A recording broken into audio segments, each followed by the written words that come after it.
Okay, that's good. So today in our yin workshop, I just want to point out that there is a lot to yin. Okay, you can get into yin from the perspective of Chinese medicine, and that would be like very in depth. What we're going to be talking about today is more of a yin for, let's say, like balanced modern habits. Okay, yin for mindfulness and stress release. So I love teaching yin, and I'm gonna be sharing with you the style that I teach and the intention behind what I teach. Okay. And yin is something that you can incorporate in your regular classes. If you think of the yin yang energy, we need the balance of both, right? So usually towards the end, it's nice to have a little bit of stillness. So you can think of yin as the art of stillness. And that is so difficult for so many people.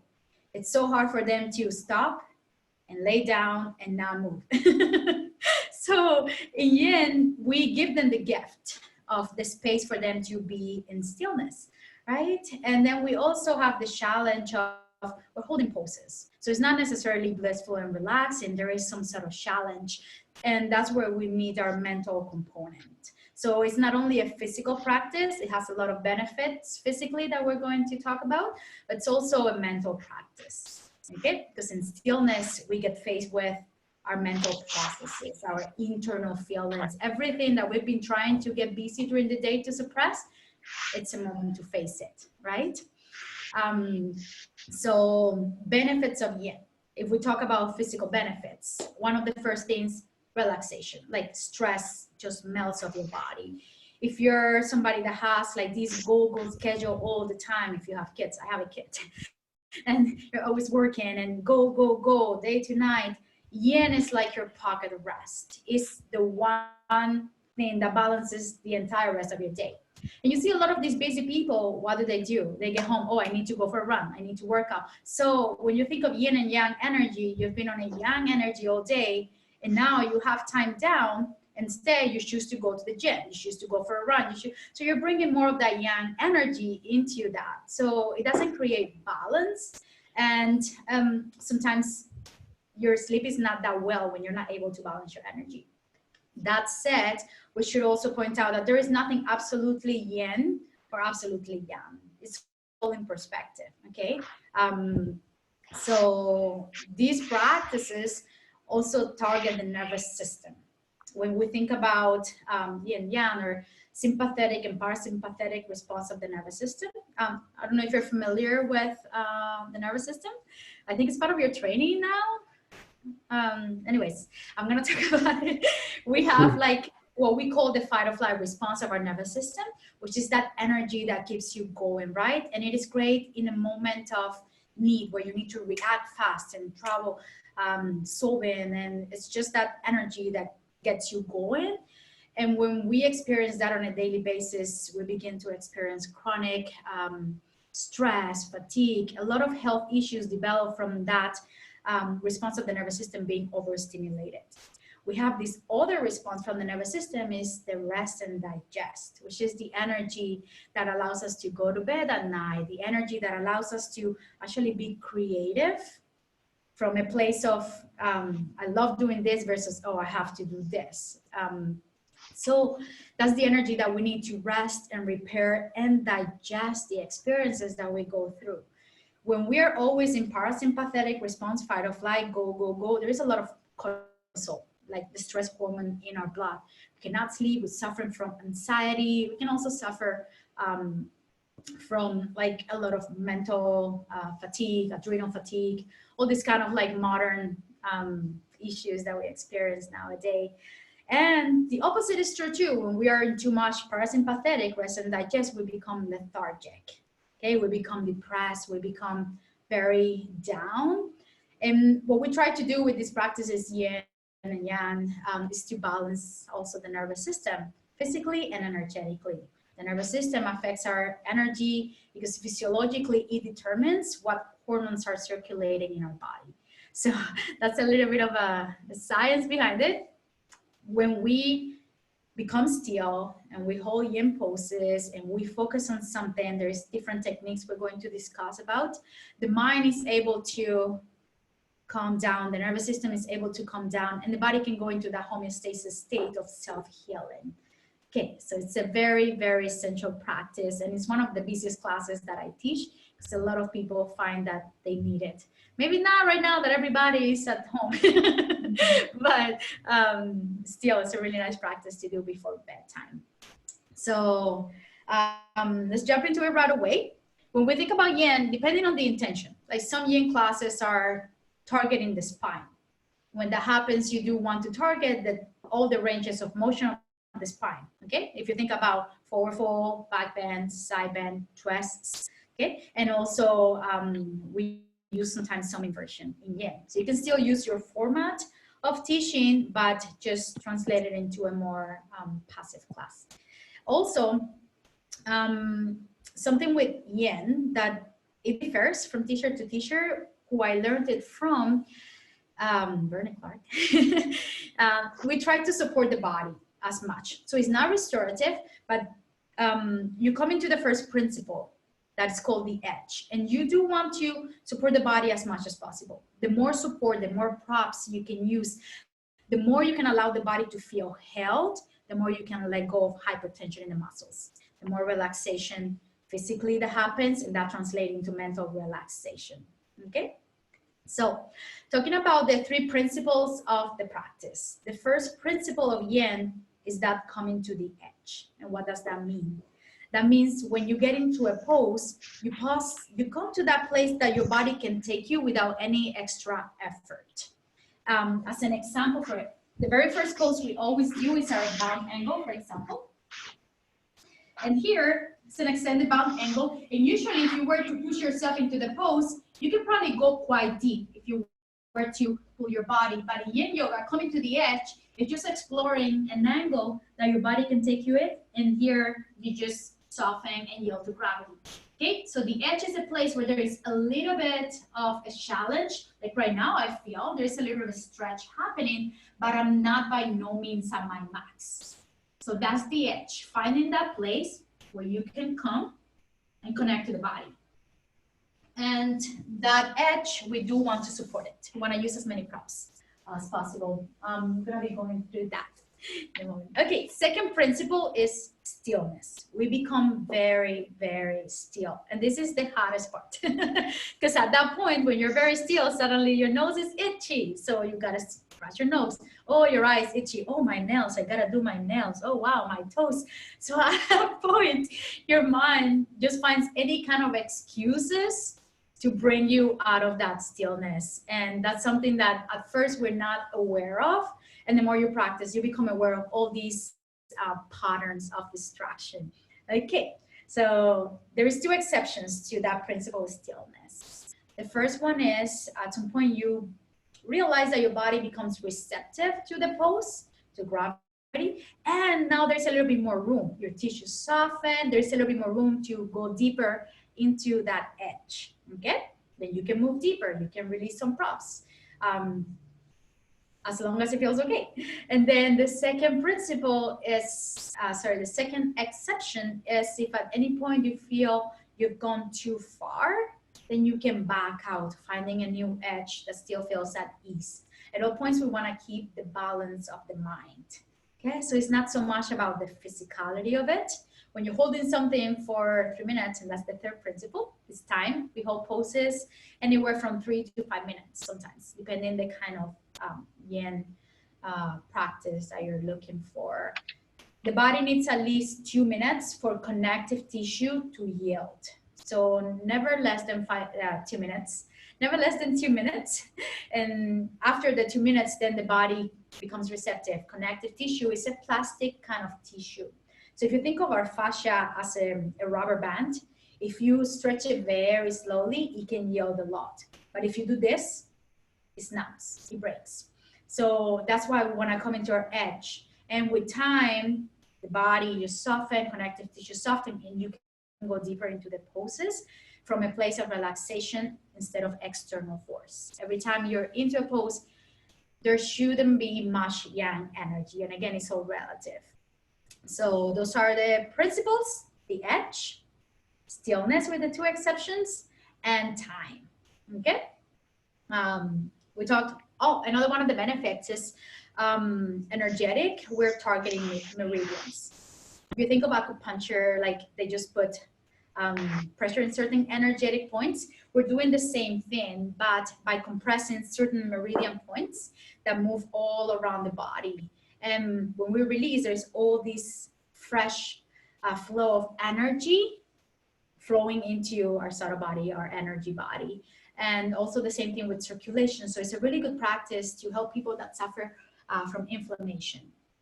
It's a great, I know people that suffer from rheumatoid arthritis, that suffer from inflammation of the joints. That's a very good practice for them to just pause, compress some points, and then when you release, there's all this flow of blood coming into these joints.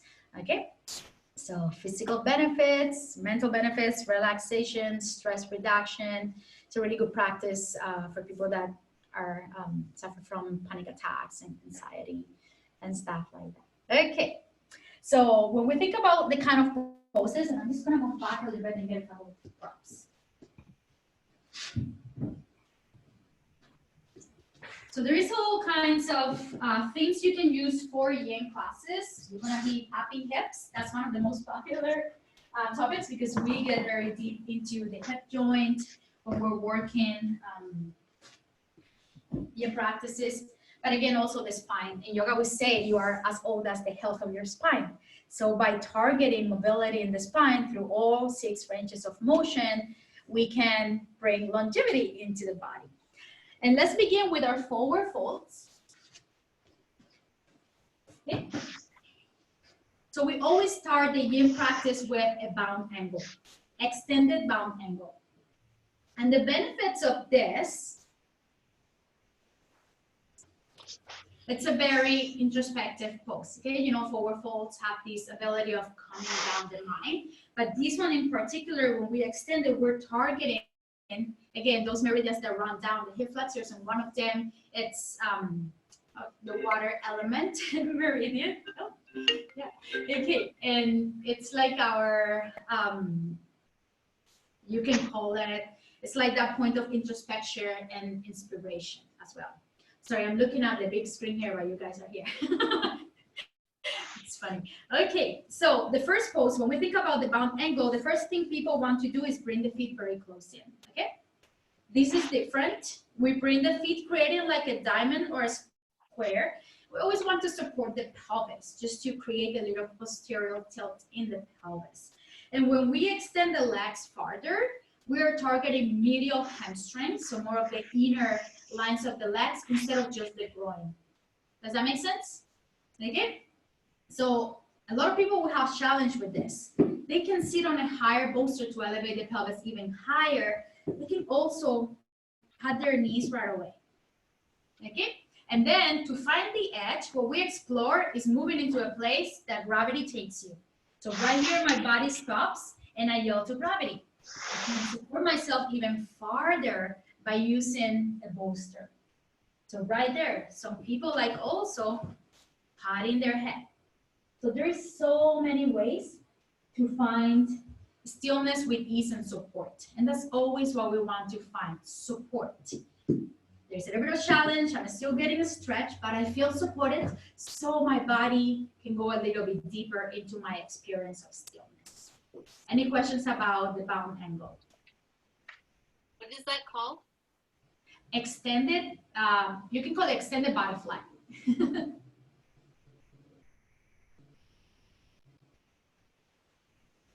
Okay, and then an edge will be to remove the blocks and then move a little bit deeper into the edge. Something to keep, have you guys learned the bandhas yet? Yeah. Mm-hmm. Yeah, okay, so something to keep in mind, it's in this practice is because we want to calm down the mind and the body, cueing people to drop the chin into the chest can really target that Jalandhara Bandha or the throat lock and bring down the relaxation a little bit farther. Okay. But everything else should be soft. So it's all about sensing the body weight, sensing the pull of gravity, but no effort. Muscles are soft. So extended bound angle. Our first forward fold that we're going to work on today So if you think about your Dhanurjirshasana, but we want to make it very yin and nourishing. So I really love putting something under my knee. It can be a roll blanket, it can be a block, it can even be a bolster for somebody that has very tight hamstrings. Because essentially what we're trying to do is allow the spine to drape over the legs with ease, okay? And you can prop yourself as much as you need, with as many props as you need. And you would do that on the other side. And usually, even though in Hatha Yoga, we try to keep the foot active, in Yin, we let the foot do whatever it wants to do. So it's a total surrender to gravity. It's a total softening of the body in whatever position we find ourselves. So you can call this one head to knee or Dhanurjirshasana. Okay. Any questions about that one? You would do that on both sides, okay? So you will be holding each for both sides for whatever amount of time. I find like 3 minutes is really good for beginners. 5 minutes are great for some poses, but it can be quite intense. Okay, so our next one is going to be our what we call caterpillar in this system. It's like a forward fold, but again, patting the knees, putting either a bolster, a block, or a roll blanket can allow the spine to settle. Chin can come into the chest, and you can even place anything else under the head. So this caterpillar one is a really good pose for self-reflections. So every time you're doing a yin yoga class, you do want to give people something to focus on. We're going to talk about breathing techniques after, like a little bit of pranayama and breath awareness techniques that you can do. But all of these forward folds are very introspective poses, and it's a really great time to reflect and just feel whatever is going on internally. It's the gift of yin yoga. So we call that one caterpillar. Okay. Our next one's going to be what we call shoelace, or you can also, you know it as cow's face. Shoelace, there is a couple of variations you can take because a lot of people don't have these accessible to them. It takes a lot of external rotation in the hips. If you think of bringing, for example, the right heel towards the left sit bone, and then the left towards the right, stacking the knees. But something that we always want to keep in mind is that the hips should be grounded. If this is happening, and you'll see a lot of students doing this just because they want to get into the pose, and you see them struggling, that takes a lot of energy to stay in a position, and it creates balance in the pelvis and the lower back. So hip bone should be grounded. If this is not accessible, and also like something, if the knee is too high for people, they can pad the top knee as long as that left hip bone is grounded. If this is not accessible or comfortable, keeping the right leg straight and just stacking that left knee on top. These will be more hamstrings than outer hips. The shoelace targets more outer hips. This one, they're going to feel it right away in the back of the legs. So something you can also do is create support in the back of the knee. A blanket will be softer than a block, but again, you would allow the spine to yield and just get very, very soft, like rocked up. Okay, so that's the shoelace, and again, you would do it on both sides. Any question about that one? And you notice I'm still sitting on this thing. So sitting on something can definitely be a lot of help for support. If your sit bones are straight on the ground, it can put a lot of pressure on your nerves as well. Okay, our next forward fold we're going to talk about is our straddle pose. For straddle, you would ask them to bring the legs as wide as it feels okay. You see a lot of people that just stay right here because these our inner thigh muscles have a lot of collagen on them, so they're very plastic, they're very tight, and they're understretched and underworked. So for a lot of people, this is very intense. I also like patting my knees. The moment you do this, inviting softness in the knees, there is a release in the hamstrings that allows the pelvis to tilt and brings more ease. Again, in Hatha Yoga, we will keep the feet very active. In Yin, we let them do whatever they want to do. So, because we're folding forward, and again, this is not available for a lot of people or comfortable. One of the variations you can use is patting the head with the bolster and just hang here. But this can be a lot already for a lot of people. People that are more open and can go into a deeper edge, they can just bring the forms to the bolster and hang here. Or hands can come to the ground, chin can come into the chest, and again, tapping into the pull of gravity and the density of the body. Does that make sense? Any questions? Can you, sorry. Can you support your head, like if you just wanted to put your head on your hands? Here? Yeah, or like if you can go like onto your elbows or something. Yes, definitely. Anything that invites support and anything that allows your own body to be comfortable and soft, okay, with the least amount of effort. So keep that in mind, least amount of effort. There's still a little bit of a challenge, but you're not doing anything. This is the practice of letting go of effort and just being, okay? That's a big component, being with yourself. There is no goal, there is no, it's not a goal-oriented practice. It's not that you have to touch your toes. It's about being okay with wherever you're at and exploring what works for you, what edge feels organic to your own body.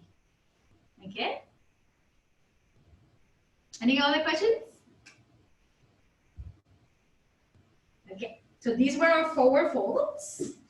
And I always start with forward folds, or I start with an inversion, which we're gonna talk about that too. Forward folds are really, again, coming for the mind, really introspective. Inversions are very calming for the nervous system.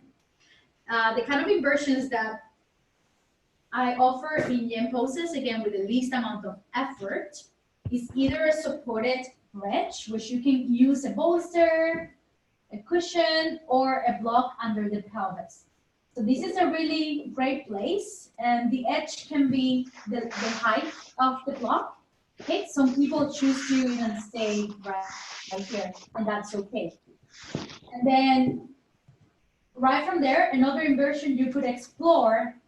Preferably, if there is a bolster, you can teach them and perhaps ask them to lift the legs, but not for the 2 full minutes. So this would only, there's a bit more effort to this, but for like 30 seconds or a minute, it can be very nourishing at the end of the day. As starting a class, a supported bridge too.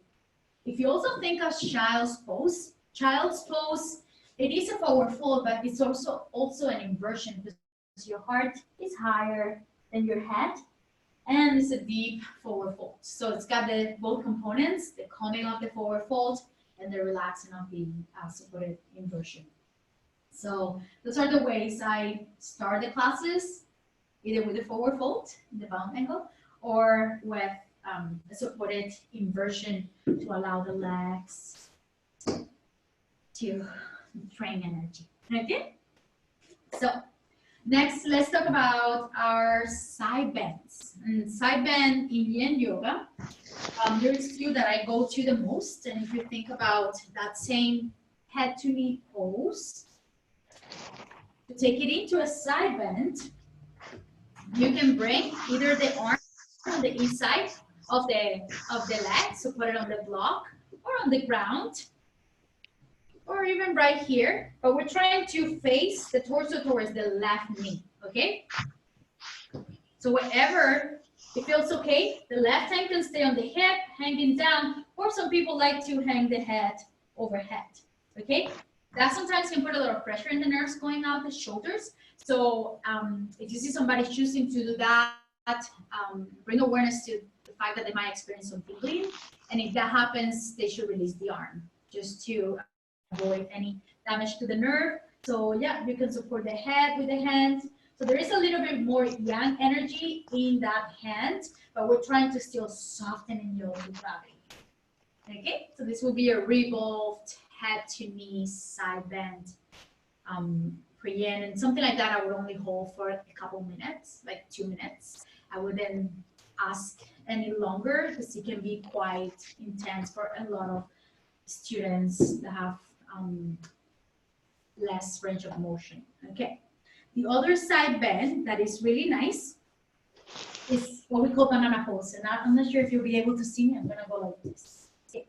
For banana pose, we first start by moving the shoulders, so I am side bending to the right, shortening my side waist, and then I move my legs.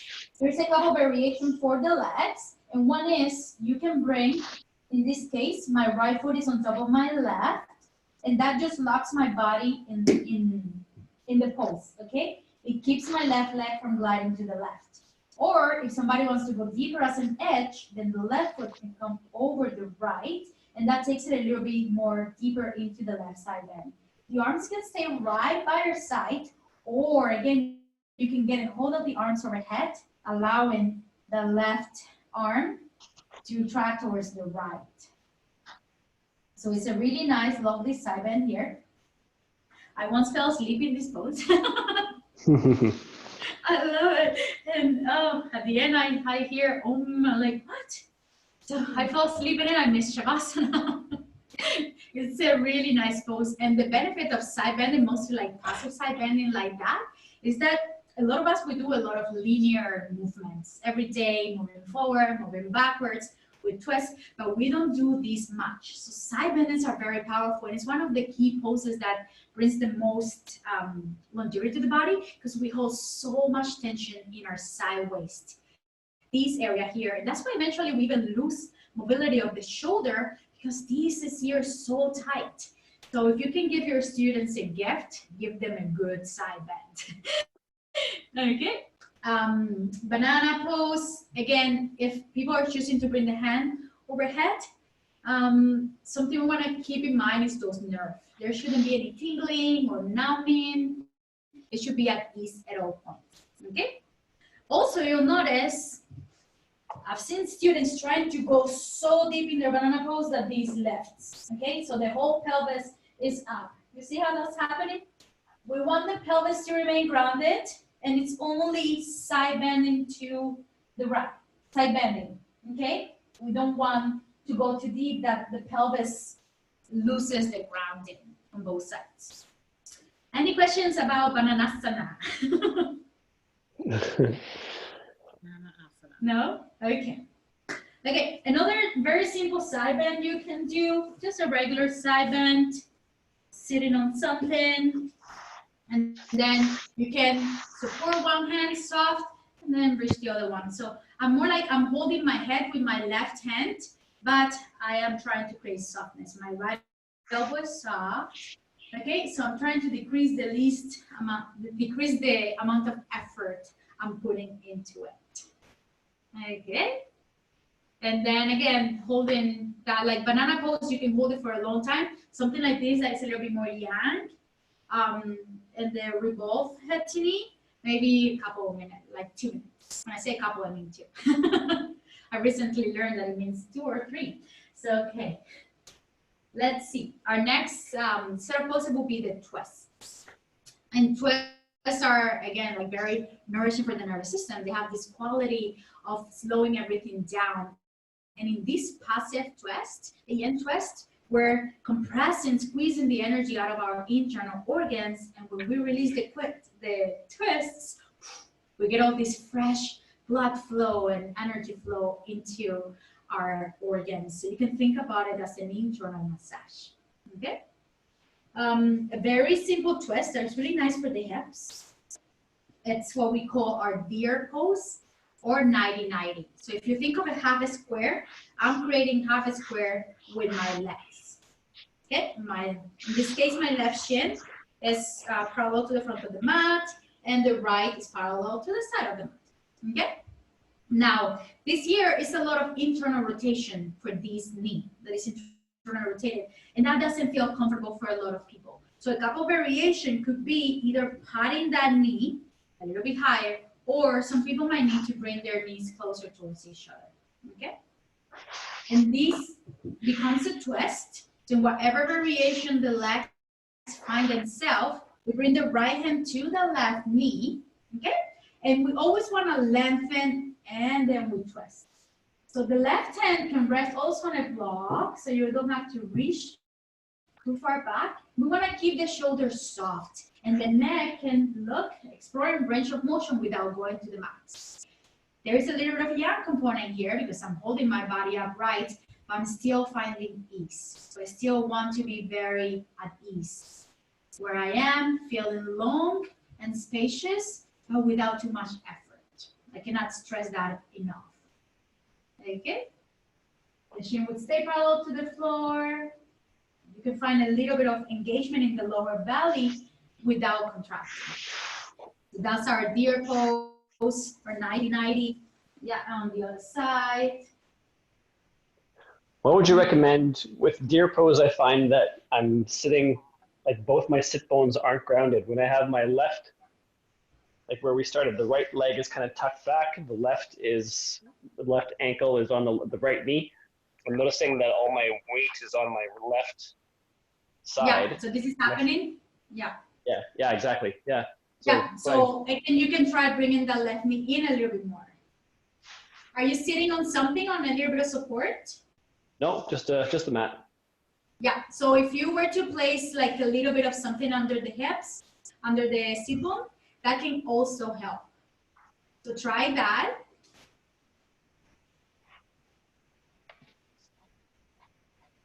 It is better for sure. I might need a little bit more height, but that is better. Yeah. So what we're trying also, because you know when the hips have restricted mobility, you can feel it in the knees.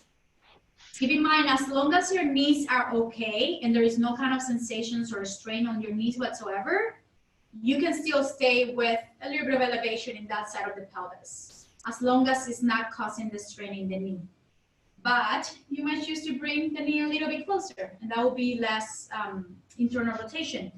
Like for myself and a lot of bodies, we have very different hips from side to side. I don't know if you can relate, but my right hip has a lot of internal rotation. Like this is so easy for me. This one has a lot of external rotation. When I do it on the other side, this one has less internal rotation. This one has less external rotation. This one has less internal rotation. So I feel it the most on my left knee because it's trying to compensate for the lack of mobility internally of my left hip. Okay? So I will always do this to myself. Always finding what works. For this side, I do need to bring my knee closer. For the other side, I don't need to. Okay? So this is a lot of the practices that we do in yoga. We try to find balance and symmetry from side to side. But this is a kind of pose that we have to work and meet our body where we're at, instead of trying to find symmetry in both sides. Does that make sense? Yeah, it's true. Like I find that actually the other side now, where my left ankle is tucked back, my right ankle is on my left knee. I find it's actually a lot more. It's a lot more stable, a lot more grounded. Yeah, a lot easier. Yeah, and little by little you'll feel that shifting. Okay, some days you're gonna have more mobility. Some days you're gonna have more tension. So always meeting your body where you're at, choosing the amount of support that you need to find that ease and that space of nourishment. Okay? Because what we're trying to, once we get into the pose, and we're gonna talk about the components of the meditative component after, you want to still find ease in the body so it's not throwing off your mental harmony. We still wanna keep a mental, a good headspace instead of like straining, oh, my knees straining, oh, my head hurts. So we're trying to find ease in the body through the poses as well. Okay? Thank you. So, yeah, good. That's twist number one. Another twist that I really love is just the regular supine twist. Just really, really going for the nervous system, and I love finishing all my classes with a twist. There's different variation for a twist, and one that you'll see in yin a lot. I'm gonna place the bolster here, so next to my leg. It's bringing one leg over on top of the bolster, and you'll notice that your hip's going to shift in a little bit, and then the right shoulder grounds. A lot of people like bringing that right arm overhead. Again, depending on their shoulders and the nerve and how it feels. I personally like keeping my hand lower than my shoulder to decrease the compression on my right deltoids. You find people that are very muscular, the moment they do this, they compress their nerves a lot. So always giving them the option to keep that hand lower can create ease in the right shoulder. Okay. This is one of my favorite stretches of all time. Yeah, you feeling your right outer hip? Oh, it just feels so good every time. For the neck, you can keep the neck in neutral, okay? Or you can look towards the right. If you think of your neck as a continuation of your spine, as long as there is ease, then you can look to the right. Always finding that place where you can allow everything to soften. The left leg can remain straight, can remain bent. Some people just like finding windshield wiper, okay? And supporting both knees. So with this supine twist, bless you, with this supine twist, you can get very creative. Finding any variation, any expressions that are nourishing for the body. I could fall asleep in that one. What's that one called? Yeah, you see, like there is also, I like teaching this, and this is more a restorative one, but it can be really nice for a yin class that you really want it to be low key, and it's placing the bolster in line with the left hip. So it's that 90-90 deer. So if you're doing the deer pose, you can take it right away into the twist as well and make it a little bit fluid. And then you face the bolster and lay on it, okay? So you can either rest the ship on the left or the other side, wherever people feel more comfortable with. You can also just stay upright into the deer twist or fall forward. Okay, so those are twists. And you can also see, I've seen the shoelace. I've seen it actually a whole flow that you can do on a side bend.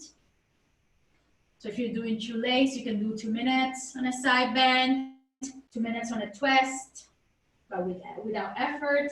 And then you can go into the forward fold.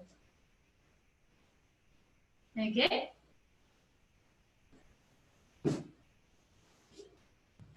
So I really love shoelace. In most of my classes, it's always a pose that it's really nice because it creates space in the hip joints, and people that suffer from sciatic, if they can get into it with this, then they find it very, very helpful. Okay, so that was our twist. Any other questions on the twists?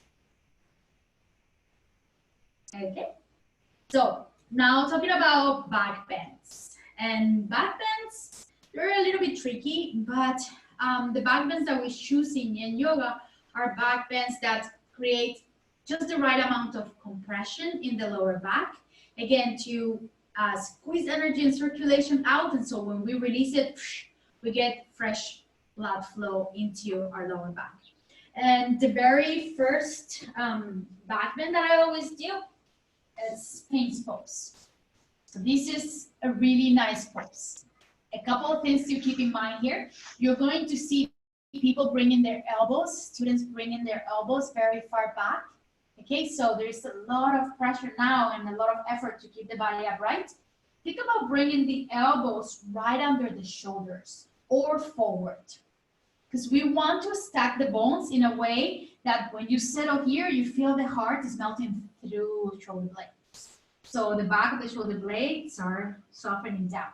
This can be a lot for people right away as an edge in the lower back, in which case they can always start a little bit lower, okay? Or down here, making a little pillow with the hands and resting the forehead. This right here is a really healthy back bend. Very, very healthy. We have our natural nutation position of the sacrum. So something like this, just for a few minutes, can be really nourishing and balancing for your lower back. And then maybe as an edge, that they can come into a Sphinx pose. Okay? To progress your Sphinx pose for people that are quite mobile in their lower back and can go a little bit farther, you can always also choose to bend the knees. So this creates a lot of compression, and as long as it feels okay, there's nothing wrong with it. Feet can also come a little bit wider to create more space in the lower back. Okay. A progression of this pose, which is another back bend for people with a lot of mobility, it's bringing the hands out a little bit more, so wider than the shoulders, and pressing the palms.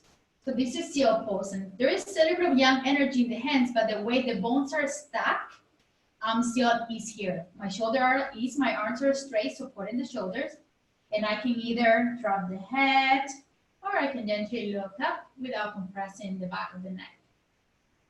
Okay, so Sphinx pose, the way I structure my classes, I do a lot of forward folds, side bends, and usually my Sphinx pose like 5 minutes because we don't get enough extension during our day. We're always sitting. So this is like a kind of pose to all our sitting, and 3-5 minutes of it is really nice. Always giving people the option to calm down if that feels better. Okay. There's also something called earthing, just being on your belly and breathing into the belly is something else to do instead of a full-on back bend. Any questions about the Sphinx? No? Okay. So the other one that you can think about back bend is the supported bridge pose that we also use as an inversion.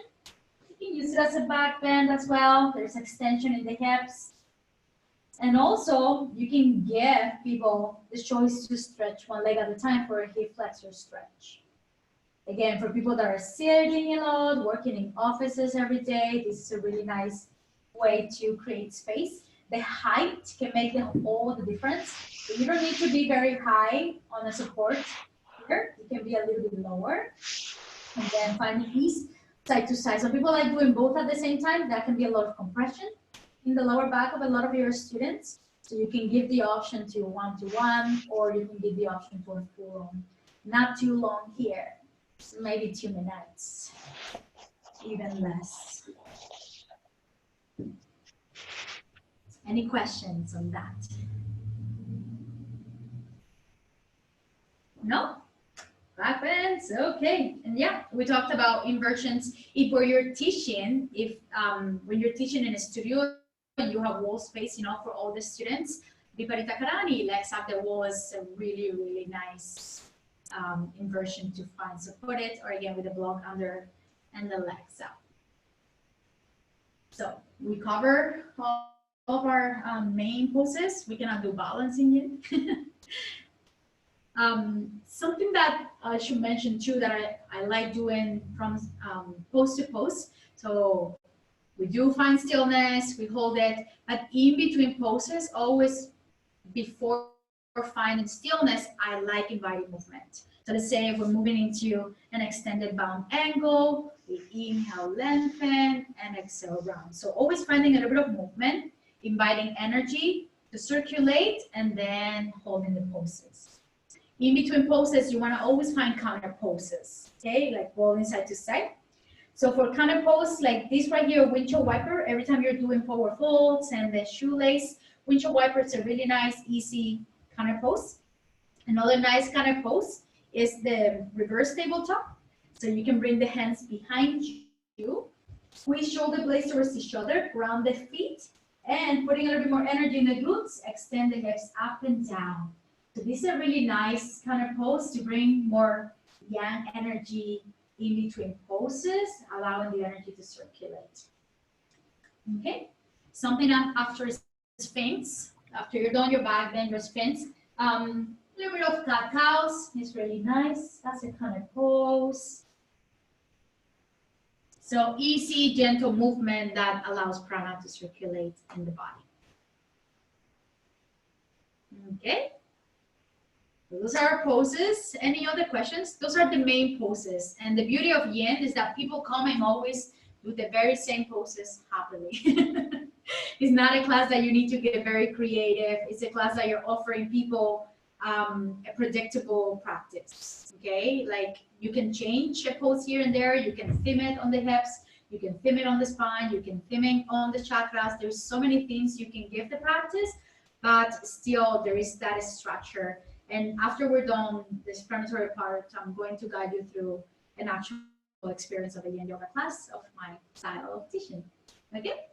Now, something I want to talk about is our pranayama, or techniques that we can use to keep the mind in the room, okay? To help people be present, to help people actually embody the practice instead of sitting in their pose and thinking about what they have to do tomorrow, and just giving them the gift of presence. And the very first breathing technique that I always do is the cleansing breath. So it's always inhaling through the nose and thinking about sighing out. Sound is another way of energy release. So every time we inhale through the nose, we sigh it all out. And you can invite people to find sound. So they might want to say, so using sound as a way of moving prana, moving stress, moving energy out of the body, heavy energy.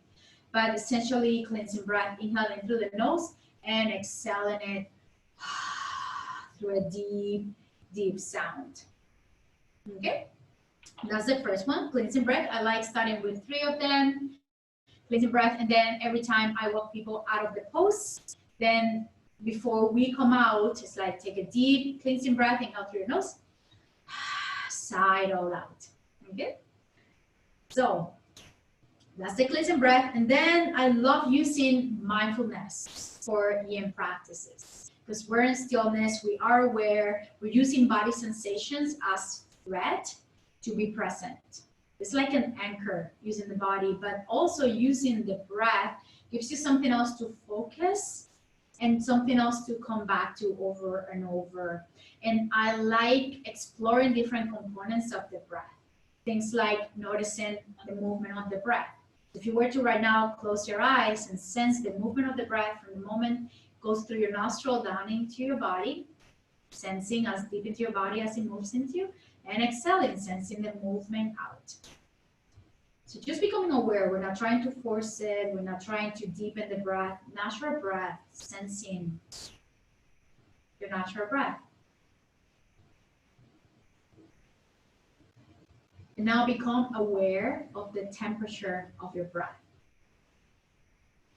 As it touches your nostrils, notice how every inhale is a little bit cooler than the exhale.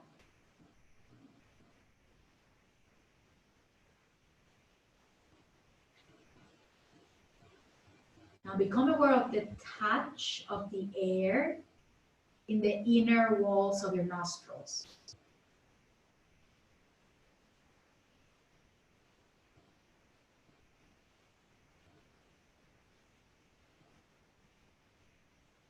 Next, become aware of those little pauses between inhales and exhales.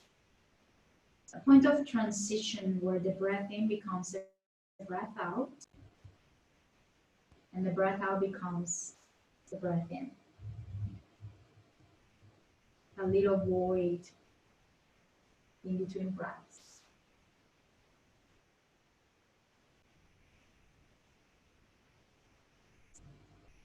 Now notice the volume of your body with every breath. Sense that expansion in your whole body as you breathe in, and that subtle contraction as you breathe out.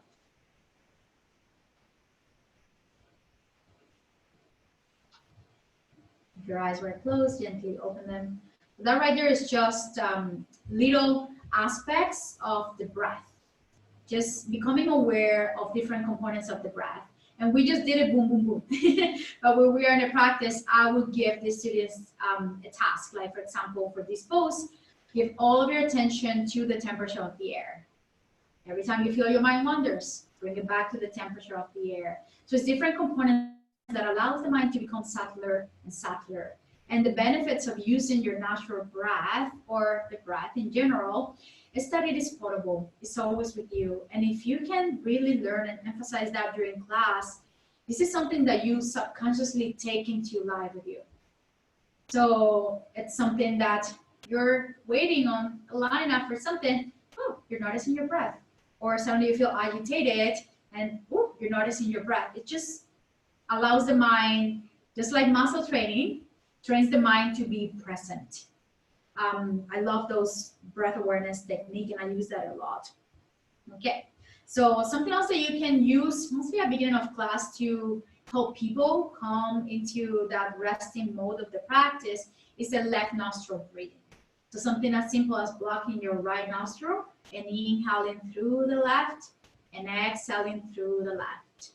So making every inhale and exhale through the left very long and smooth, and perhaps even pausing in between inhales and exhales. This is a very common cooling technique that allows the energy to shift from a flight or flight into a rest and digest mode.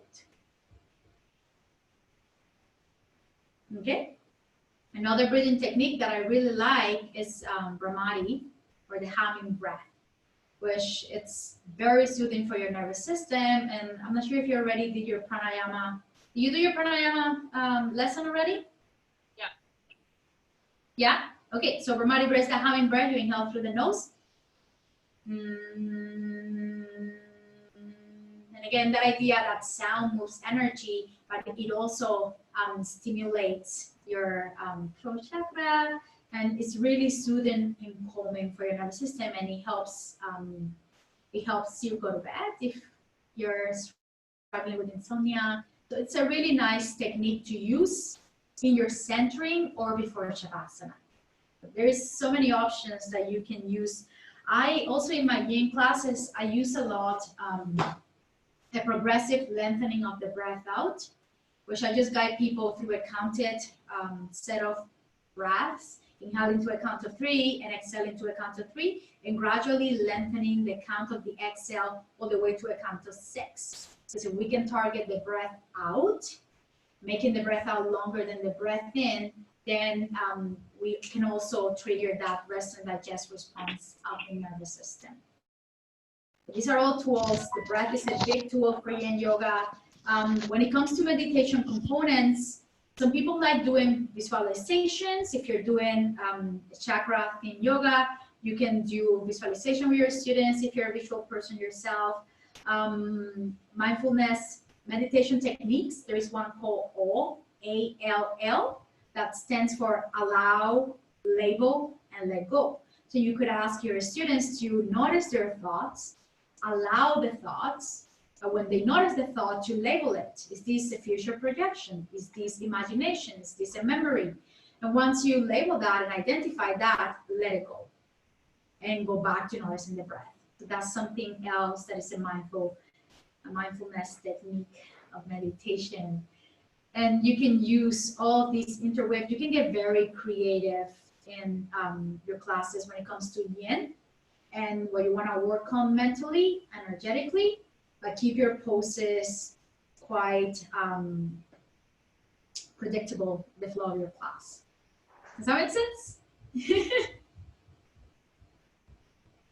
Okay, so you have 5 minutes if you need to go to the washroom, and then we're going to move into our experiential yin yoga. But feel free to unmute yourself if you have any questions right now. You can ask me while we wait if you need to go to the washroom. Do we all have props? Do you have enough props at home? No. Okay, so get as many pillows and blankets as you can find. You can also try it without the props. And that will give you also a perspective of what it would feel like to your students if you were to teach it without many props. Okay? Jeanette, what was the 3 principles again? It was edge, time, and what was the 3rd one? Edge, stillness, and time. Stillness. Yeah, stillness is the 2nd. Yeah, with the 2 exceptions. One is if, the body becomes receptive, you can move a little bit deeper into your edge. And the other, if you've gone too far, you can come back into a more doable edge. Okay. Okay? Thank you. Oh, you're welcome. And I think this will be available, this workshop, the recording will be available for you guys to watch if you wanted to come back to it again. Awesome.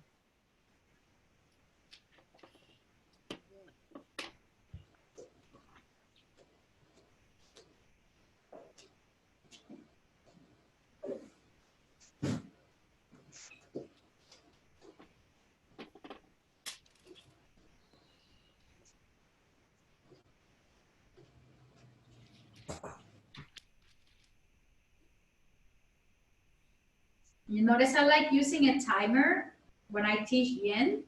I like setting a timer on my phone to make sure I'm having equal time on both sides of the body.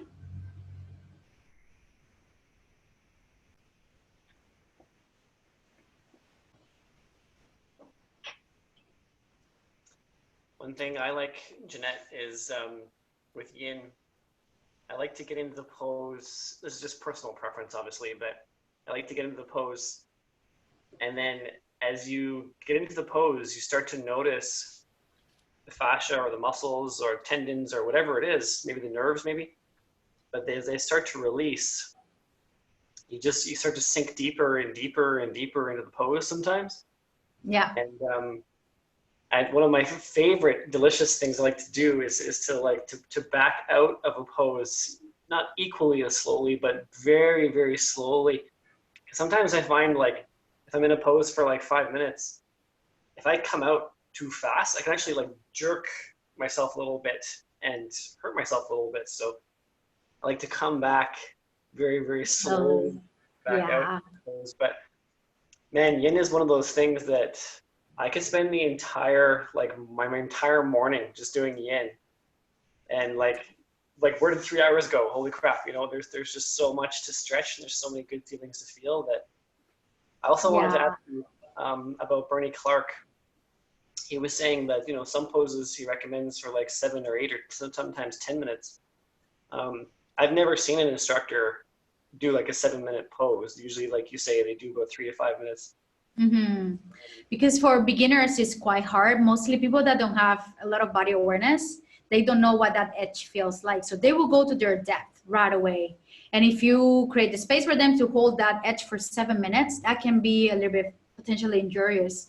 So you see, like the more advanced your students are, the longer you can hold the pose. And you know, they'll know where their bodies are at. And there is this one teacher that I know teaches, it's called six deep, and it's 6 poses for 6 minutes.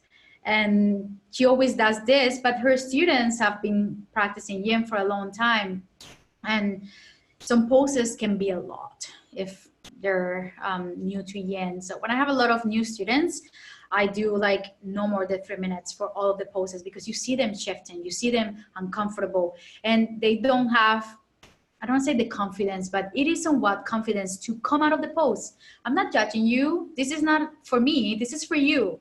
So you being in that depth, uncomfortable, doesn't benefit you. But some students don't have that thing. I was like, okay, I'll get out of this pose. They stay, that you see them tensing, you see them shifting. It's like, just back up, listen to your body. So when teaching yin, always remember that where your students are at, within that slow practices like yin are beginners, they're actually very advanced practices, because mentally what you have to face, being still, is not easy for a lot of people. So beginners, they need less cues, less stillness. People that start yoga, how do they start? They want to move. They want to, energy makes me feel so energetic. But the more you drop into the practice and the more you connect to your body, then you're practicing yin and you can feel so much. Everything comes alive. There is this shift in your energy that you can sense, but you need to become very, very aware and subtle in your practice. So I remember it's not everybody's cup of tea. I know some people that hate yin, and I know some people that love it and hate flow. So it's that kind of practice that you either love it or you hate it. There is no in between. And I find that so interesting. So interesting. I personally love it, but there's definitely been some poses where I start to get so, like, it starts to get so deep and so flexible. I notice my legs, for example, like maybe my hamstrings are getting more open, and it's almost like a point where I didn't realize how flexible I can be, and it's like, oh my God, I don't know what's going to happen next, and it still wants to keep opening. You know, it can be a real test of faith and self-awareness, right? To do that. It's your body shifting. It's like once your body can release, we hold so much tension and emotion. If you think of emotion, have you heard that phrase, your issues are in your tissues? We hold a lot in our body subconsciously. Before you feel something, a trigger, there is first a body sensation that happens before you react to that trigger.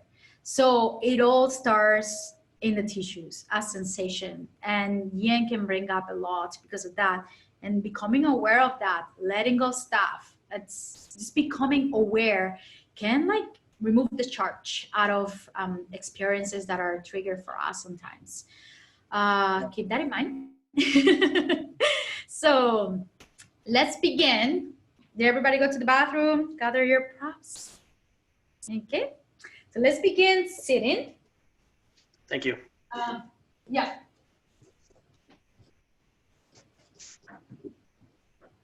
We'll begin our practice by sitting down.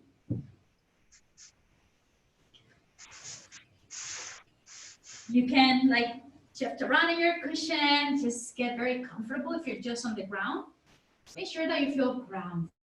Okay, we're gonna do a little bit of grounding before we move into our practice. So bringing the hands facing down on your thighs. Allow the shoulders to rest with ease. You can find a little bit of movement, sensing tension currently present in the shoulders. And find stillness here, bringing awareness to your whole body. Eyes can remain open if that feels better, or invitation to close the eyes, tuning into that internal experience. Bring awareness to those areas of your body touching the ground. Allow the weight of your body to rest with ease, supported by the ground and the props below. And bring awareness to that space on the crown of the head.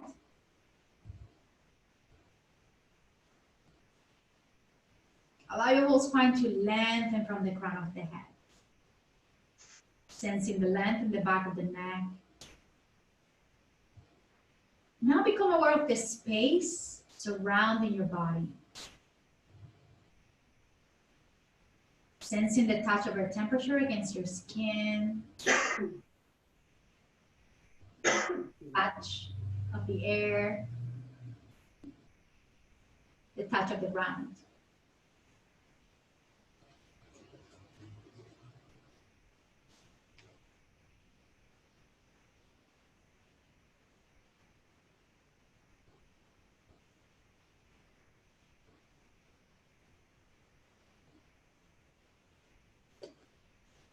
Take a moment to notice if there is any intentions you would like to set for your practice.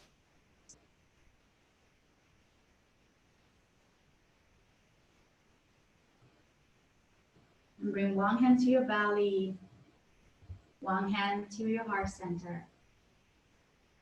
And invite full, deeper breaths. Inhaling with intention down into the belly, allowing the breath to infuse your whole torso, and exhaling, empty out. Deep inhale, complete exhale.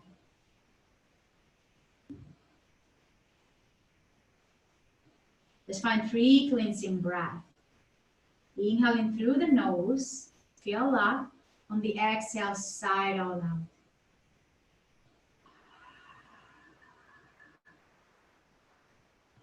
Two more times. Deep breath in. Big sigh out.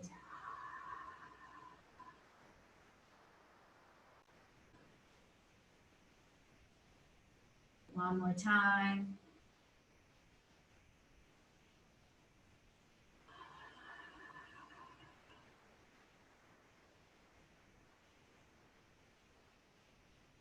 And allow the breath to go back into a natural rhythm. Sensing the flow of the breath. Sensing the space around you. Notice how every breath in and every breath out is an exchange of energy with your environment, to that infinite space around your body.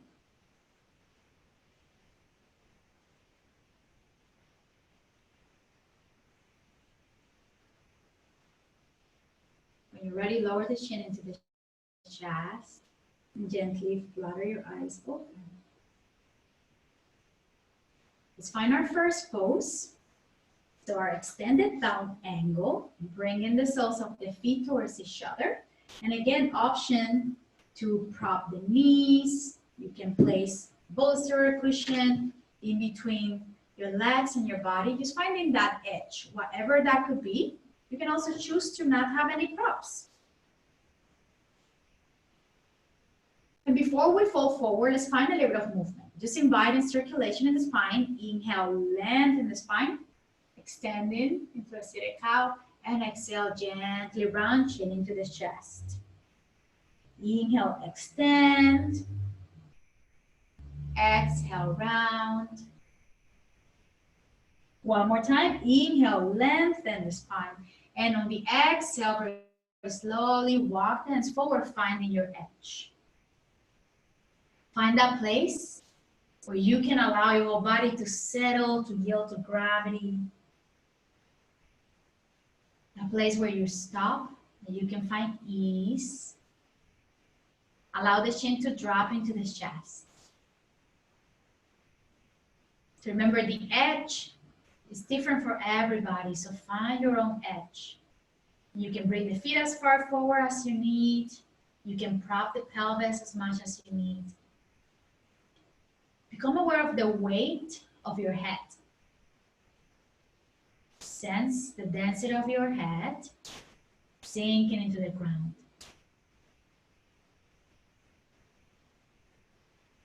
Become aware of your head in space and sense the force of gravity drawing your body closer into the ground.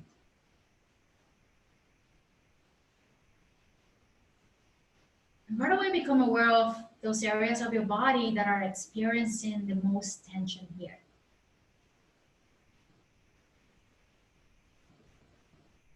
Giving your attention to those areas of your body experiencing the most tension. Notice the quality of the sensations.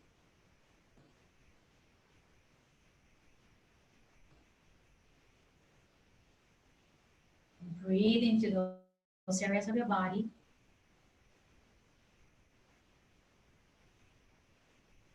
Become aware of your feet, sensing your feet, your ankles, lower legs and knees, your thighs and hips.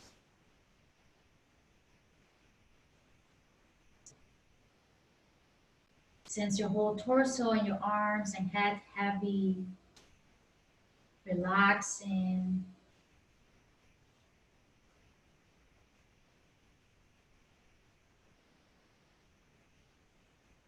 Notice if at this point your body has become receptive and there is a new edge you would like to find. That could also be backing up a little.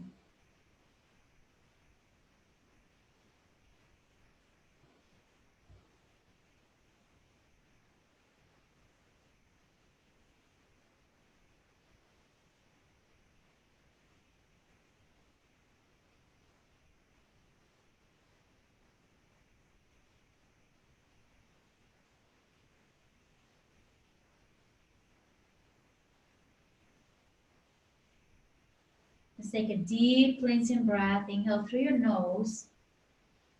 Sigh all out, exhale.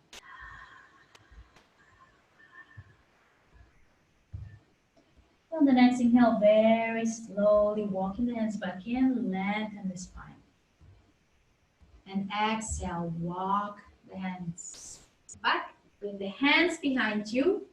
Ground the hands, ground the soles of the feet, and invite movement. We're going to wiper the knees side to side.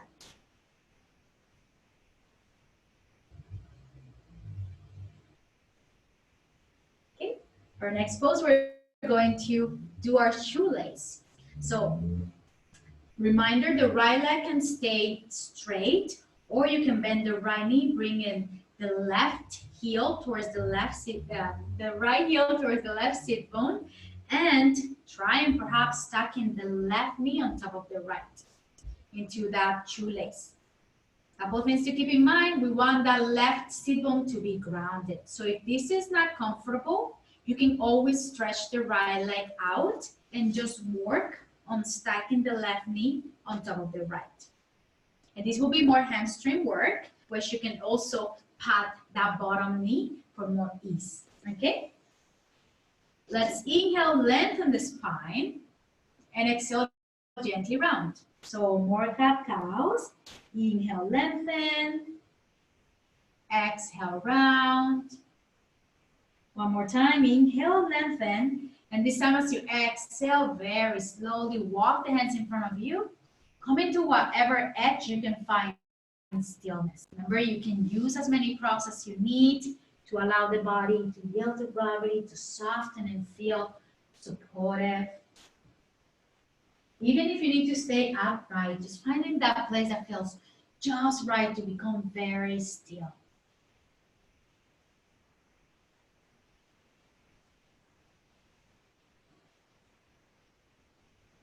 And become aware of the natural flow of your breath in and out of the body. Allow the chin to drop into the chest.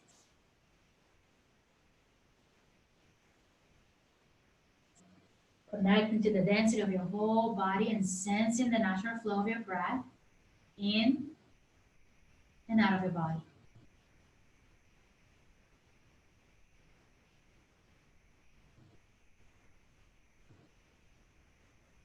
Becoming aware of that movement from the moment it touches your nostrils, moving down into the belly, and back out again.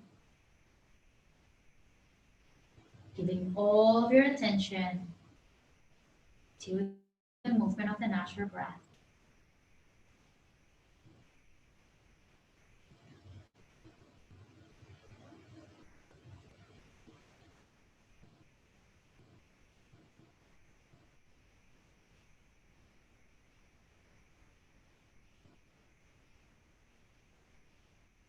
Notice if your mind got distracted with thought, acknowledge the thought and bring it back gently to the natural flow of the breath.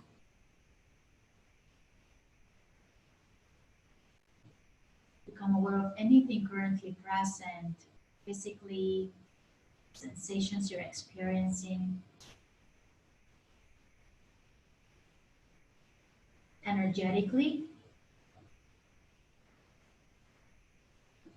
and also mentally, noticing the quality of the thoughts currently present. What kind of thoughts are these sensations bringing up? What's present for you? What's arising in your experience?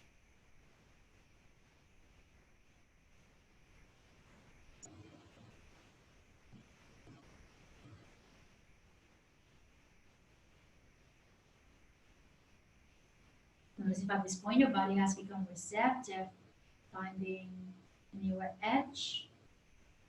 That could mean backing up a little if that's what you need.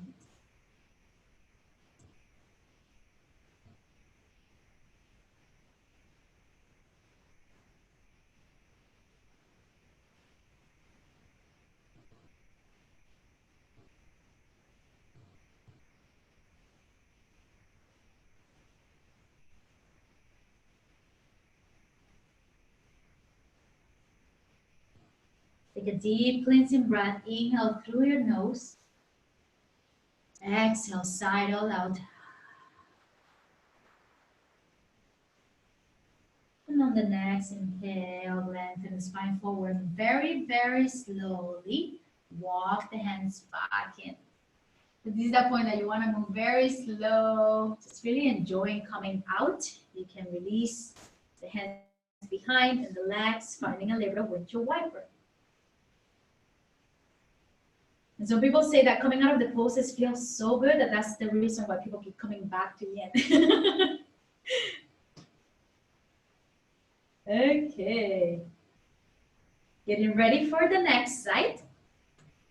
This time, on the next side, the left leg can remain straight, or you could try bringing the left heel towards the right sit bone and the right knee stacked on the left, allowing both sit bones to feel grounded in whatever variation you're finding. The left leg can remain straight.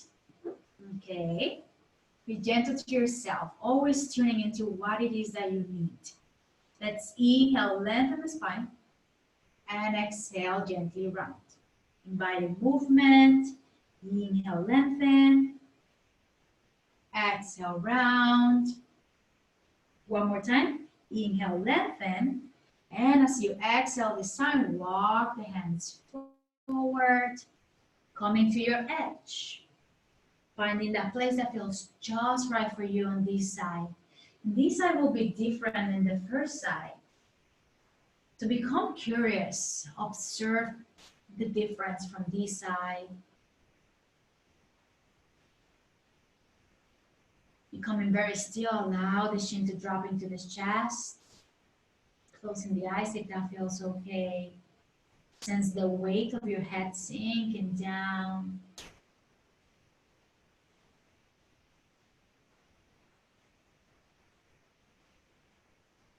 And as you settle in stillness here, bring awareness to the temperature of the air as it moves in and out of your nostrils.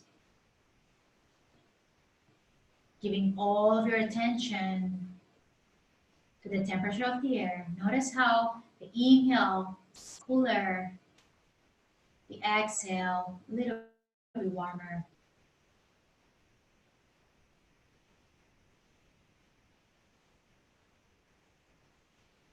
Notice how with every warm exhale, your body softens a little bit more. How the weight of your head settles a little bit deeper into the ground.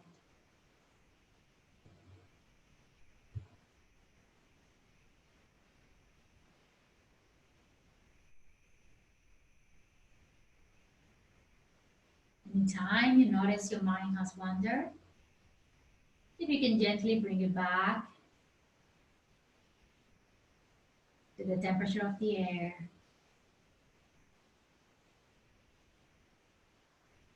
Also welcoming anything arising in your experience.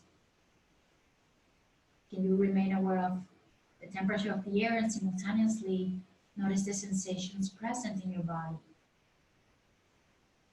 Notice the quality of the thoughts that are arising.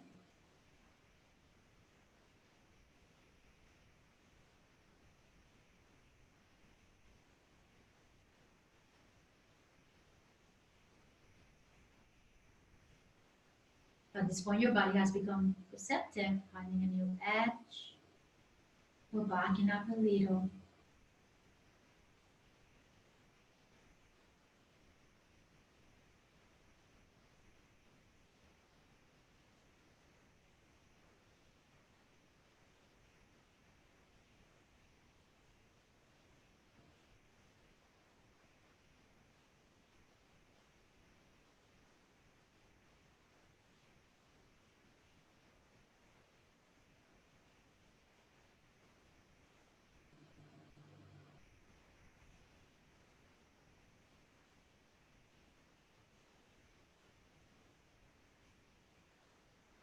Take a deep cleansing breath. Inhale through your nose. Big sigh. And moving very, very slowly, begin to come back up. And enjoy coming out of the pose. And lean back, ground the feet. And invite movement. Any kind of movement. You can reach your waiver the knee side to side. Okay. So now from here, let's find our straddle. So you don't have to have the legs very far apart. You can bring them a little bit closer towards each other. You can also use the blocks under the knees. Any props that you have, just try to use them for ease. If you have a bolster, again, you can place it under the forehead. You can also use it to support the hands. So find it, whatever your edge will look like. Let's inhale, lengthen. And exhale, gently round. Inhale, lengthen. Exhale, round. One more time. Inhale, lengthen. And exhale, walk the hands into your edge. Allow the feet to soften. Just find in whatever place feels like a good place to close the eyes and allow the chin to drop into the chest. Inviting stillness, physical stillness. And notice how in stillness everything comes alive.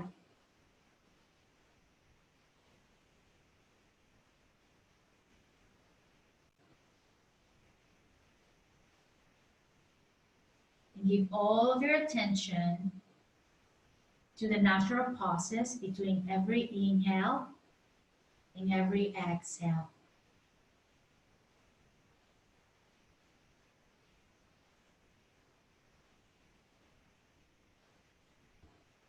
Sensing that point of transition where the breath in becomes the breath out, and the breath out becomes the breath in. These points of transitions, we call them the void. And this is a place of infinite possibilities.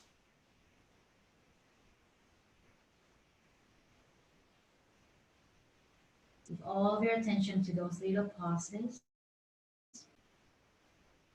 between every breath.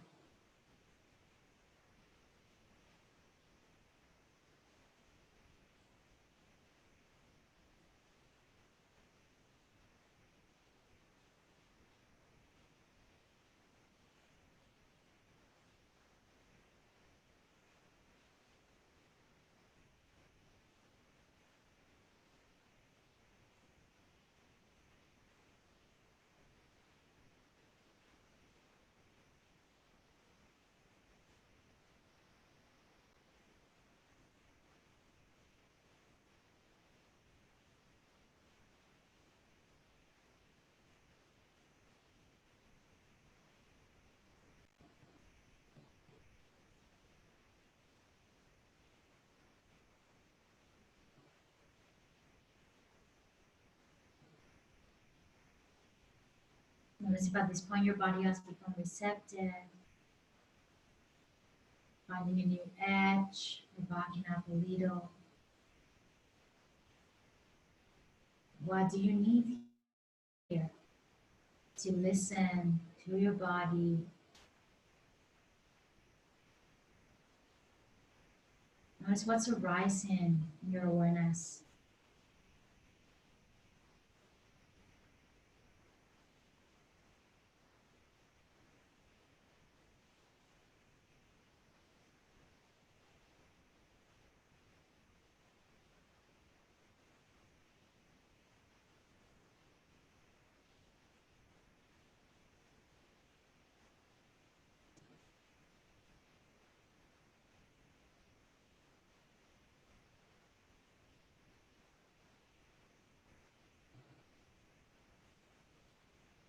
Let's take a deep cleansing breath. Inhale through your nose.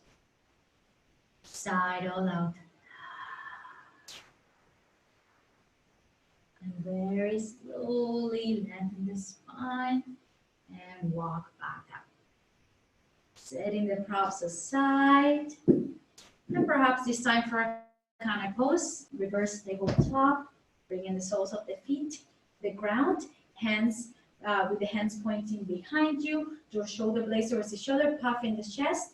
Press the feet on the ground and use the glutes to extend the hips up and down a couple of times. Inviting energy to circulate. And when you're ready, we're gonna come to sit up for a Sphinx pose. So for Sphinx, again, option to similar way how it would feel to bring the elbows right under the shoulders with the feet a little bit wider than the hips, or elbows can come a little bit forward. That decreases the angle of compression. If right away this is way beyond your edge still, Know that you can also bring the head to rest on a little pillow on your hands. So find that place where you can allow the whole body to settle. So whatever that could be like for you today, notice the current amount of tension in your lower back.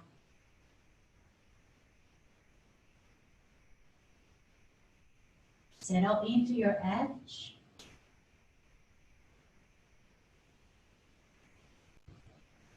And become aware of your belly, the very center of your belly, connecting to your belly button.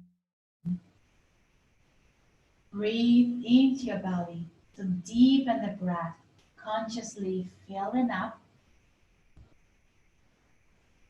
and consciously emptying out.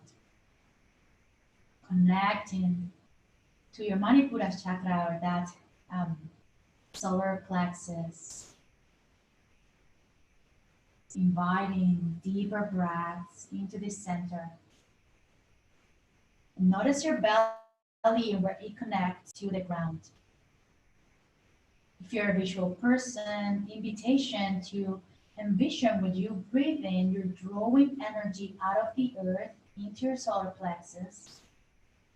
And when you exhale, you offer the earth anything you no longer wish to carry in your body or your life.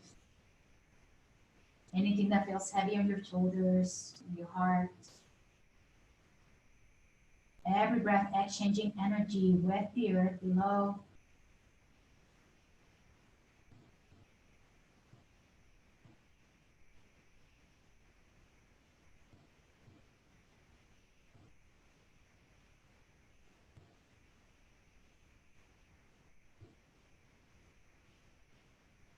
Keep the inhale deep and see if you can lengthen the breath out.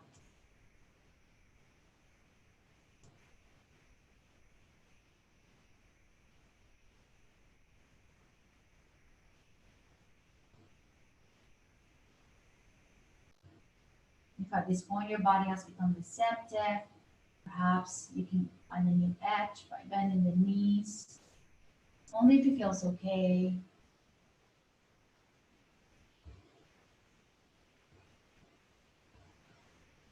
Keep the breath deep and intentional. Right here, right now, make this a moment of presence. Presence with your body, the energy moving in and out of your body. Remember in yoga, we say wherever your mind goes, there goes your energy. You give all of your attention to your breath as nourishment to your body.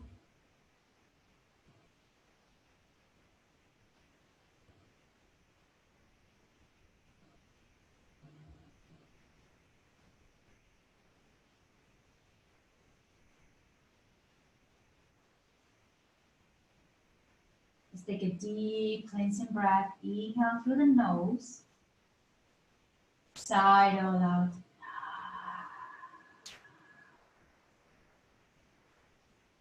If you're in Sphinx, come all the way down. Making the little pillow with the hands, bending the knees. Slowly windshield wiper the feet side to side, inviting circulation in the lower back.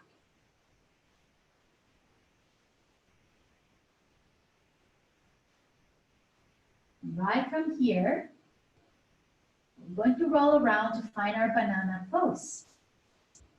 So coming towards your back, into a nice side bend. First, laying flat on the ground, do the actions of shortening the right sideways, so shifting the shoulders towards the right. And from there, walk both feet towards the right. If you feel like the right side of the body is shorter and the left is expansive, you can try bringing the right foot on top of the left. That would invite more ease, or the left foot on top of the right. That would create more depth.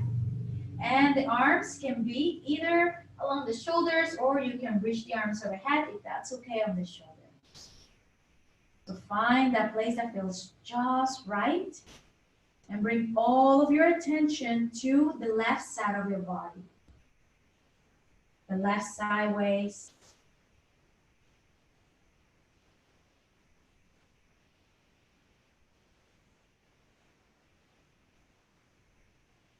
With every breath in, inviting space, expansion, and softness on the left side of the body. With every breath out, allow the body to yield to gravity a little bit more.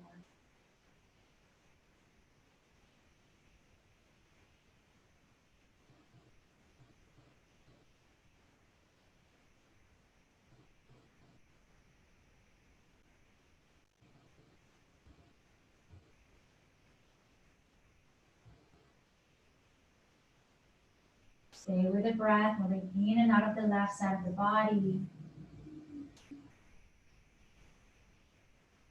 Giving yourself the gift of your attention.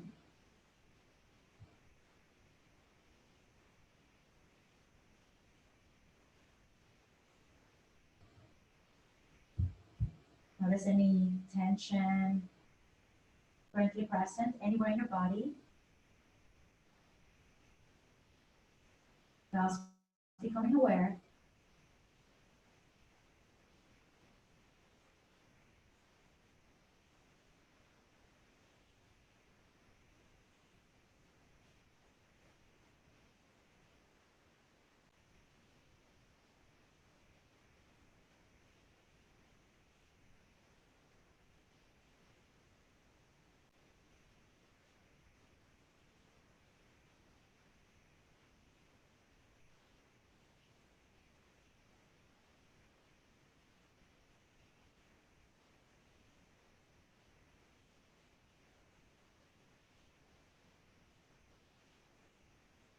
Let's take a deep cleansing breath. Inhale through your nose.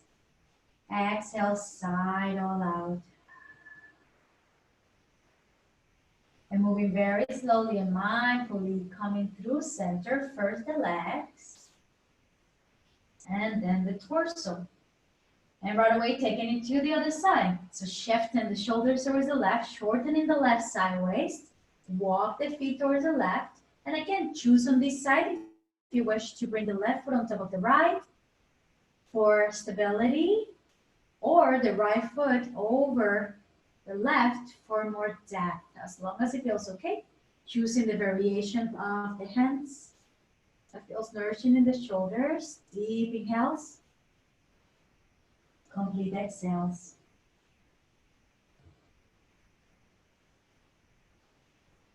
This time breathing into the right side of the body.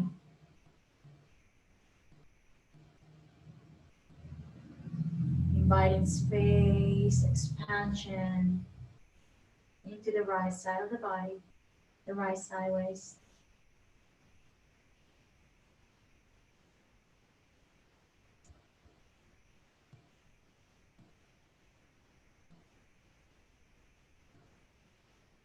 With the breath deep, remain aware and present.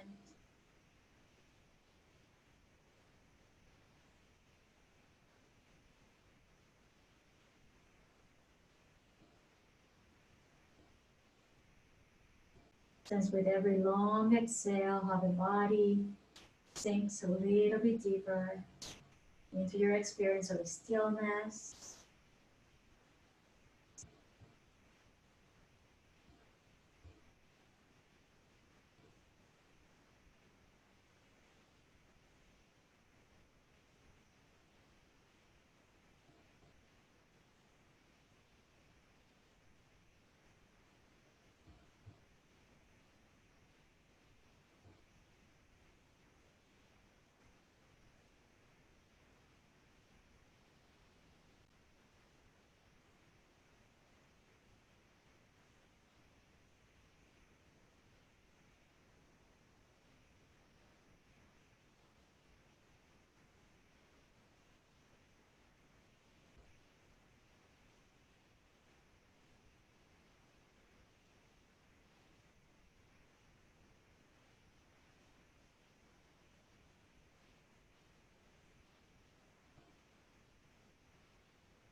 Take a deep cleansing breath. Inhale through your nose.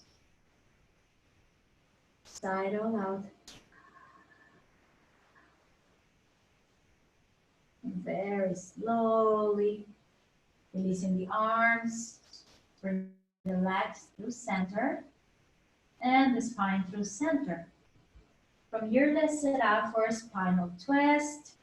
So perhaps bring the right knee into the chest, giving the right knee a nice hug. You can keep the left leg straight, or you can also bend the left knee if that feels better. And right away, get a hold of the right knee with the left hand and slowly bring it towards the left. The right arm can extend out, and again, you can prop the right knee with a block or bolster, anything you have that allows the body to soften into the twist.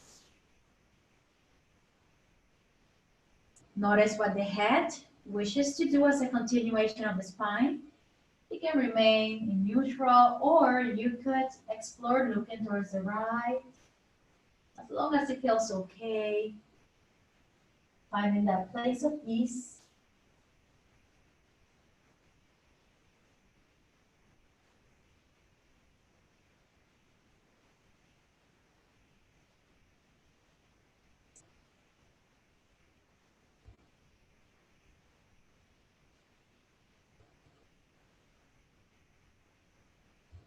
Bringing awareness towards the right outer hip. Directing the flow of your prana, the flow of the breath into your right outer hip. Every inhale, draw it in. Every exhale, allowing the legs to go a little bit deeper. Softening.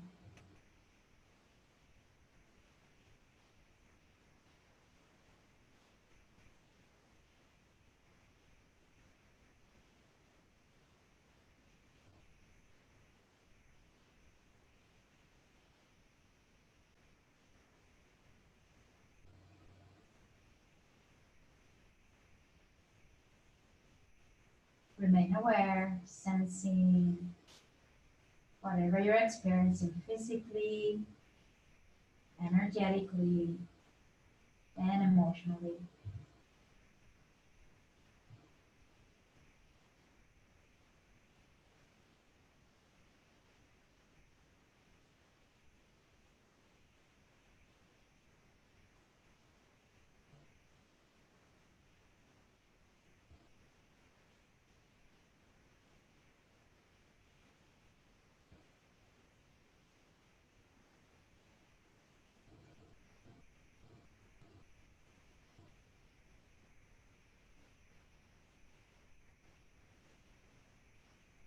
Take a deep cleansing breath. Inhale through your nose. Sigh it all out.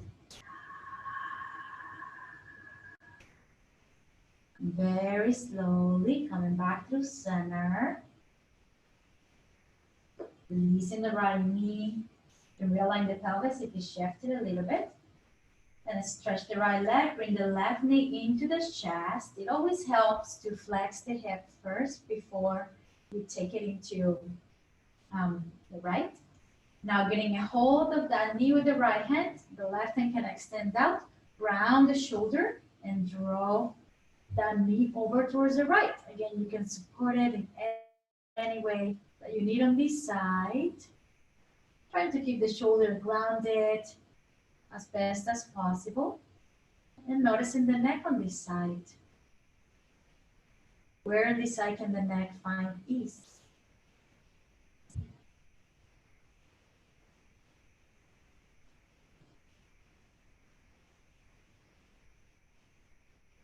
Breathing into the left outer hip.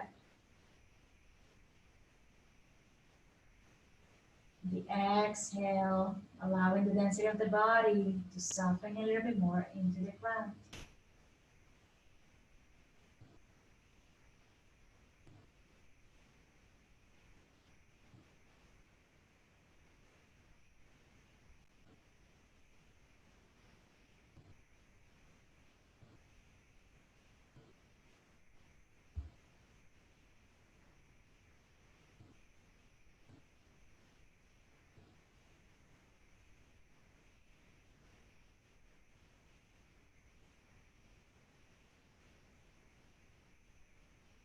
Perhaps sense the difference from this side compared to the other side.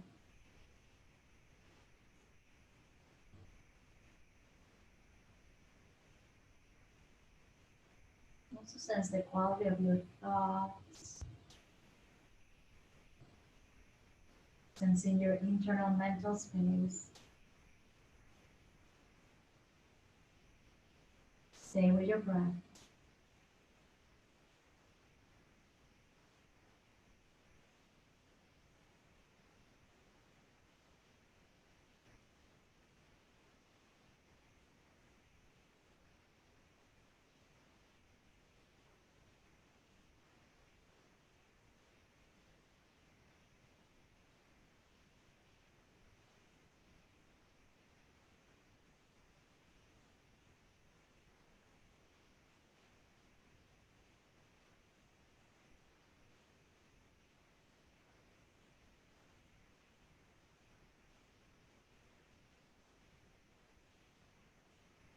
Take a deep cleansing breath. Inhale through the nose.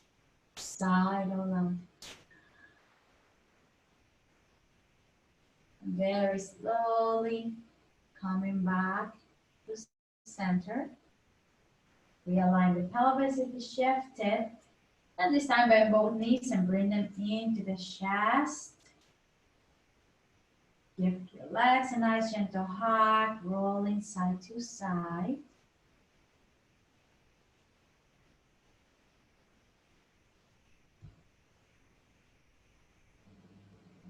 And let's set up for our Shavasana, our integration pose. So come in to a position where perhaps you can bring a blanket or a bolster under your legs. Arms can be by your side, like 10 inches away from the body. And probably at this point, your body temperature has lowered down. It's a normal effect from Yin Yoga. So cover yourself with a blanket. Try to get as warm as you need. Finding a Shavasana that allows ease.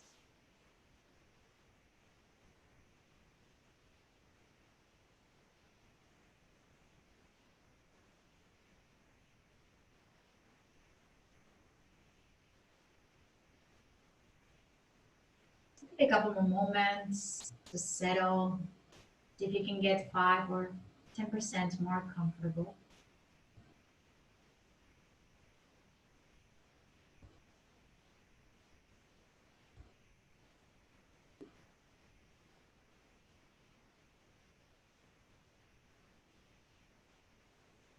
We'll do a body scan just to connect your physical body. Notice your toes, your feet. Noticing any sensations in the soles of your feet. Notice your ankles, your lower legs, your knees.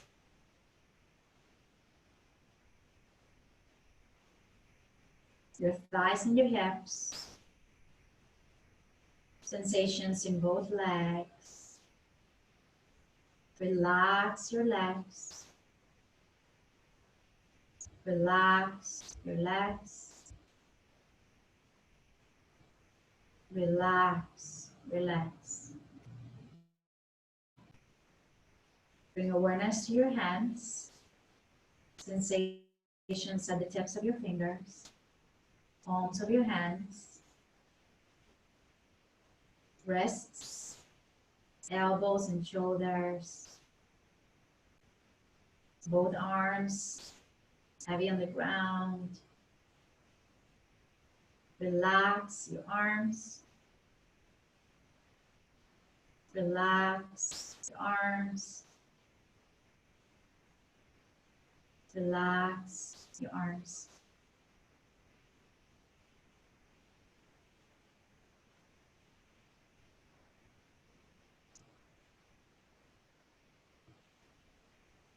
Bring awareness to the density of your head, sensing the head sinking down into the support of the ground. Soften your forehead, your eyelids, your lips. your jaw. Relax your face. Relax your face. Relax your face.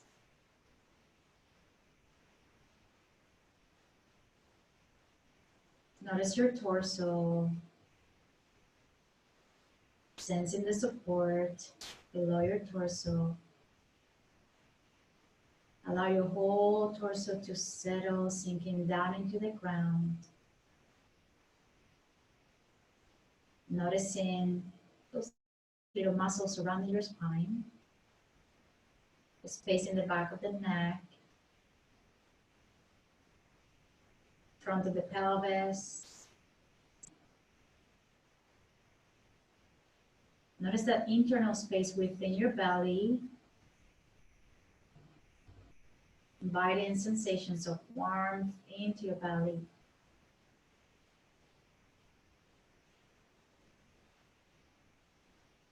Notice that internal space within your chest,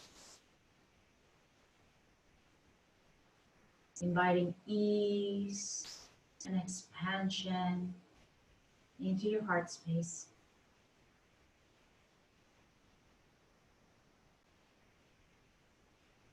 Notice your whole torso, sensing the space surrounding your torso, the space surrounding your arms and your legs, the space surrounding your head, space surrounding your whole body. To settle a little bit deeper. Mentally repeat to yourself, I am relaxed. I am relaxed.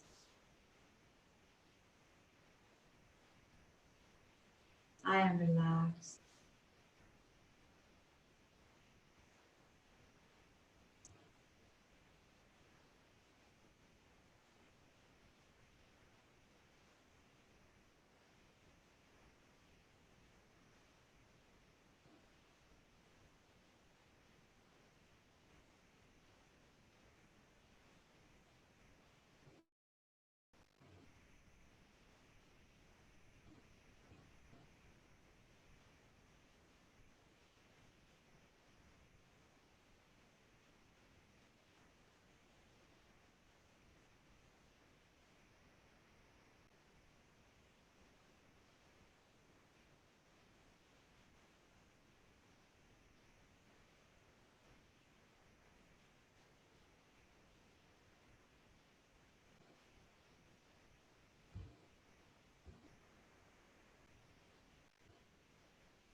Bring your awareness back into your body and deepen your breath. Reconnect to movement. You wiggle your toes and your fingers. Circle your wrists and your ankles. Perhaps gently rolling the head side to side. On a deep inhale, give your whole body a full stretch. Whatever that might look like for you today is allowing the energy to circulate in your whole body. And exhale, knees towards the chest. Give them a nice gentle hug. Option here to roll over towards one side of your body or roll back and forward, massaging the spine and finding some momentum to transition towards sitting.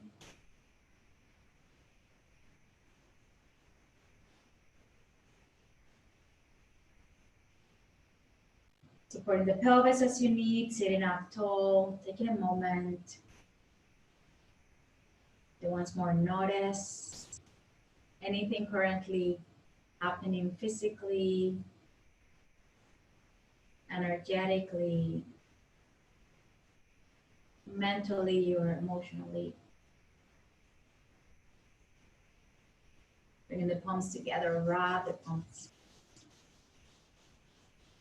Press the hands to heart center, with the thumbs connecting to the sternum. Bow your head towards your heart in gratitude to your body, gratitude to yourself, for everything you are, everything you do, and everything you bring into this world.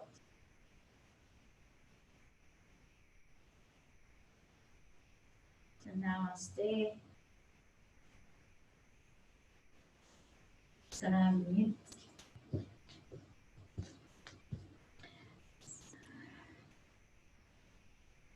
Okay. Thank you, Yinet. That was lovely. Thank you so much. That was amazing. Do you guys enjoy Yin? Yeah. Yeah, very Oh. much so. Do you run yin classes normally, Jeanette? Yeah. Are you on like Instagram Yeah. or Facebook or something? Yeah, I'm on Instagram, I'm on Facebook. I have a virtual studio too where I have online classes. So I just got that started and it's been kind of interesting getting familiar with the system and trying to connect to people. I'm a very I need people here to teach and to my teachings are more intuitive. Like I read the energy in the room and based on that, something comes through me, and it's been interesting shifting to online because I don't get that feedback, that energetic feedback. So yeah, interesting. But yeah, I'm on Instagram. It's Yinet _ G.G. With Something a Y, like that. Yinet? Yeah, YINET _ G.G. I think. Okay. Yeah, and any questions about Yin Yoga? I feel like if it's the biggest gift that we can give a lot of people in this modern crazy world, the gift of coming to themselves, a gift of coming to peace within. Whatever is going out there, your own peace starts here. Your part in the world starts here. Whatever you do out there, doesn't matter if in here you're chaos yourself. So coming back to you, cultivating that stillness, that date with yourself, that internal nourishment, that is key to, I feel, our gifts as yoga teachers that we can give the world. Yeah.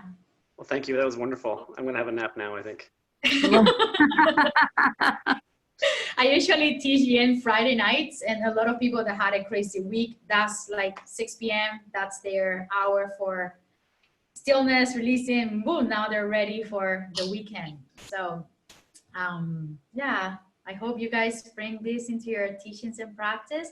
And again, you don't need to teach a full hour of Yin Yoga, but making sure that the last bit of your classes have a little bit more of that tamasic energy, that do nothing, just pause and be and feel. it's can make a huge difference in you as a teacher and the impact you have in the world. So thank you so much for being here, doing this for yourself and the whole world. We need more yoga teachers right now.